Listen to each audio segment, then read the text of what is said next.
ஒரு மாநிலம் வளருதுன்னா அந்த மாநிலத்தை உள்ளடக்கிய ஒன்றிய அரசு மகிழ்ச்சி தான் அடையணும். அதுதான் உண்மையான கூட்டாட்சி தத்துவம். மாநிலங்கள் வளர்ந்தா அது மூலமா நாடு வளரும். மாநிலத்தினுடைய வளர்ச்சியால நாடுதான் பயன்பெறும், நாடுதான் பலம் பெறும். ஆனால் இன்றைக்கு ஒன்றியத்தை ஆளக்கூடிய அரசு மாநிலனுடைய வளர்ச்சியை பார்த்து பொறாமைப்படுகிற அரசாக இருக்கு. மாநில வளர்ச்சியை தடுக்கிற அரசாக இருக்கு. ஜிஎஸ்டி மூலமா நம்ம மாநிலத்தோட நிதியினுடைய வளத்தை மொத்தமா கபலீகரம் செஞ்சாங்க. மாநிலங்களுக்கு தர வேண்டிய நிதியை தர மறுக்கிறாங்க. மாநிலங்களுக்கு புதிய திட்டங்களை அறிவிக்க மறுக்கிறாங்க. ஒன்றிய அரசு மாநில அரசும் இணைந்து நிறைவேற்ற வேண்டிய திட்டங்களுக்கான தொகையை கூட தர மறுக்கிறாங்க.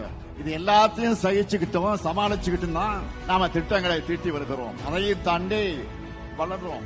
அதுதான் இன்றைக்கு அவங்க கண்ணை உறுத்திக்கிட்டு அதை தடுக்க பல்வேறு தடைகளை உருவாக்குறாங்க. தேசிய கல்விக் கொள்கை என்ற பேர்ல நம்ம பிள்ளைகள் படிச்சு முன்னேறுவதை தடுக்க பார்க்கறாங்க. படிக்க கூடாது, பள்ளிக்கூடங்களை மிதிக்க கூடாது, வேலைகளை அடையக்கூடாதுன்னு 100 ஆண்டுகளுக்கு முன்னால வரைக்கும் நம்ம மக்கள் ஒதுக்கப்பட்டாங்க. வகுப்பு வாரி உரிமைன்னு சொல்ற சமூக நீதியை உருவாக்கி கல்விச்சாலையின் கதவினை திறந்து வச்சோம். அந்த சமூக நீதியை சிதைக்கத்தான் தேசிய கல்விக் கொள்கை கொண்டு வரப்படுது.